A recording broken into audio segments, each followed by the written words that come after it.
Welcome back to Algebra with Miss Swartz. Today we are going to look at our last method of solving for systems of equations. So we're going to be looking at elimination today. We've already done graphing, in which we were looking for the point of intersection on two lines. And that was going to be our answer because that would be on both of the lines. We've looked at substitution, which kind of fits with the name, where we're plugging in, if we add something like this, we're plugging that into the other equation to solve for x, because we have to get rid of one of these variables. We can't solve for both at the same time, so we can only solve for one at a time. So that's where elimination comes in. Elimination is going to be a lot like the word. We're going to eliminate one of the variables. We did that a little bit with substitution, but this even more so, we're going to be working to eliminate one of the variables so we can solve for one and then come back and solve for the other. So let's jump into it here. We're going to start with these examples again that look like this, and we're going to work with two methods, and this is actually in your journal again, 5.3. I'm not 100% sure on the page, but you're going to work with these two methods. There's actually two methods we can use. We can subtract and we can add these two equations together. So then we're going to work to solve. So when we talk about subtracting or adding, this is what it's going to look like. So I'm going to kind of just leave them like this, and I'm going to actually subtract these two equations. So I'm going to subtract going up and down these both. So I'm going to do keep, change all the way through just to make sure I have a good handle on what I'm working with here. But if I do 3x minus 3x, if you notice, what's going to happen is our x's are going to be eliminated there. So we end up with 0. Well, we don't normally write that, but we'll write it for today.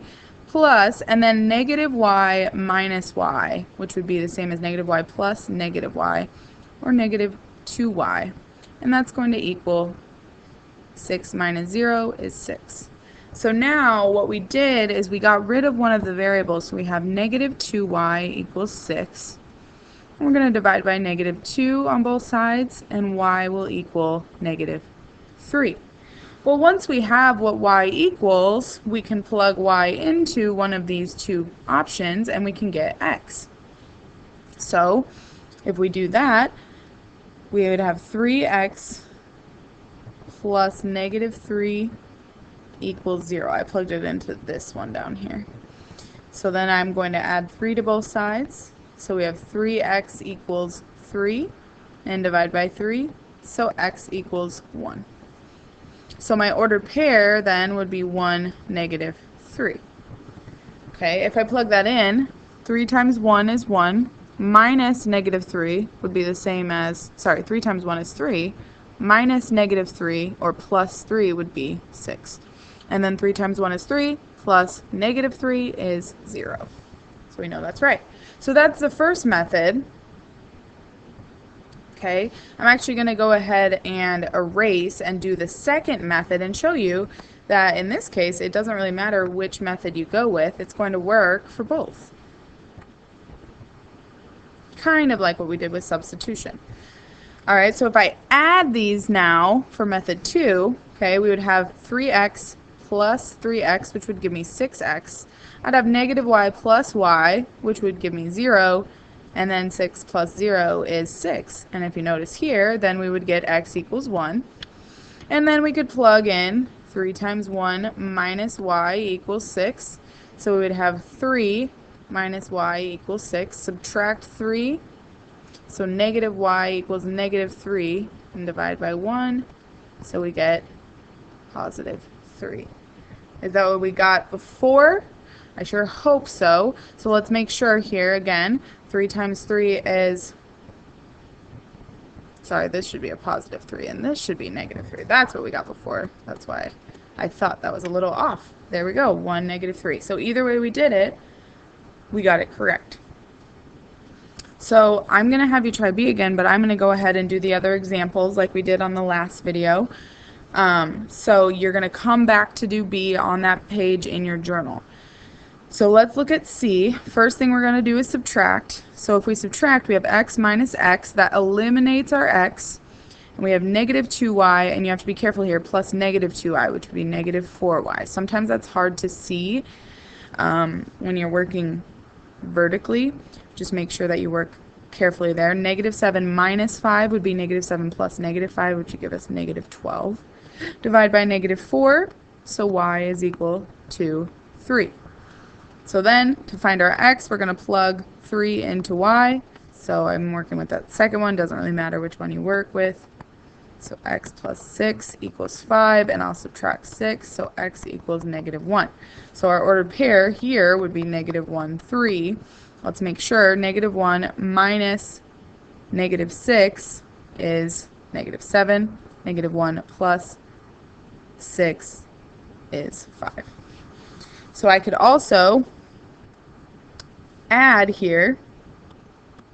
If I added,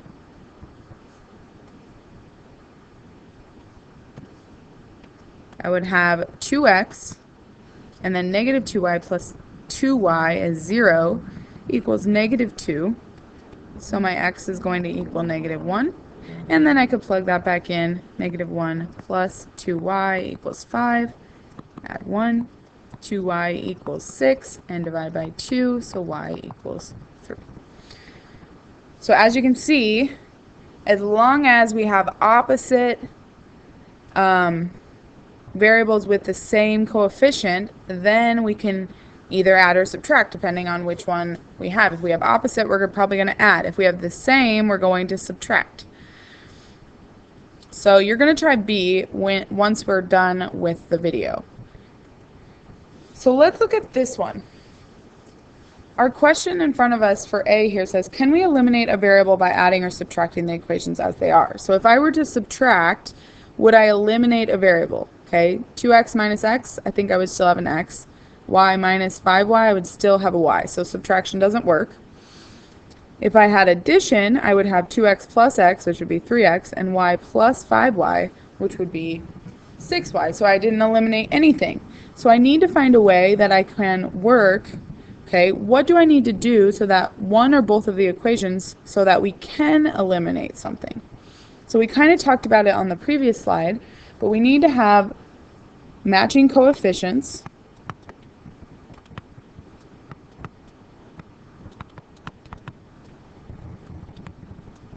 Coefficients, can't spell, okay? And then it either needs to be, one needs to be plus and one needs to be a negative, or a positive and a negative, or they need to both be the same. So it doesn't really matter. Generally, you want to work as easy as possible. So if I'm working to get rid of my x's, say, I would need this equation to have a 2x in front of it. If I was working with this one and maybe I wanted to do y's, I would need this one to have a 5y in front of it. And I could have them both be positive because then I could just subtract. So let's just work and say, okay, we're going to leave equation 1 the same and we want to get rid of our x's. So to do that, I would need this x to have the same coefficient here. So what would I need to do to this x to get the same coefficient? I would need to multiply by 2. But if I'm going to multiply that by 2, I actually have to multiply the whole equation by 2. So if I multiply the whole equation by 2, x times 2 is 2x. 5y times 2 is 10y. And 17 times 2 is 34. So now I can use elimination because I could subtract these two equations. 2x minus 2x is 0. Y minus 10y is actually going to be negative 9y. And 7 minus 34, so we're going to be subtracting.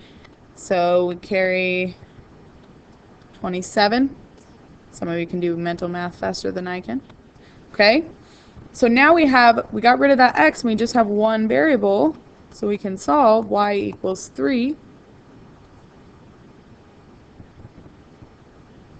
Okay, and I can plug this back into one of my equations, and I could say 2x plus 3 equals 7, subtract 3, 2x equals 4, divide by 2, so x would equal 2. So my ordered pair would be 2, 3. And you'd want to plug that in to make sure it's right. 4 plus 3 is 7. 2 plus 15 is 17. So we know that's right. Now there's lots of other ways you could do that. Like I mentioned, we could change this y to 5y, but then we would have to multiply this whole equation by 5. So there's many ways you can do this. In your journal, it probably says try it with a partner, and maybe you guys did it differently. Realize it will all work as long as you check your answer and make sure it works in both of the equations. So we have one more example here, but I do have the steps to solving a system of linear equations listed here. Okay, multiply if necessary one or both of the equations by a constant so at least one pair of terms has the same or opposite coefficients. Okay, and then we're going to add or subtract the equations to eliminate one of the variables. So you have to have it so that when you add or subtract, it does eliminate something. Then we're going to solve the resulting equation and then substitute the value there back into one of your original equations. So one more example here. We have 3x, I'm going to move it down here, plus 2y equals 4, and 3x minus 2y equals negative 4. Okay, so really you could add or you could subtract. If I subtracted, I would get rid of my x's. If I added, I would get rid of my y's. Notice this, because 3x minus 3x is 0. If I added, I would have 2y plus negative 2y, and that would equal 0. So it doesn't matter which option you go, you just have to kind of work to figure that out. So I'm going to add, because I like adding better than subtracting. So 3x plus 3x is 6x, and then these cancel. 2y plus negative 2y cancels. 4 plus negative 4 would be 0, and so I'm going to divide by 6, so I get x equals 0. So then I'm just going to plug that into one of the equations. So 2y then equals 4 because 3 times 0 is 0, and y would equal 2. So my answer should be 0, 2. I want to make sure to check this. So 2 times 2 is 4, and we would have negative 2 times 2 is negative 4. So that is correct. Okay, make sure to get any questions you have answered. Come back to this problem if you have not yet done it, and try to figure this out by both subtracting and adding. On your homework, you obviously do not have to both subtract and add. You can just pick one. But your homework then is on page 145 in your journal. Have a great day. We'll see you soon.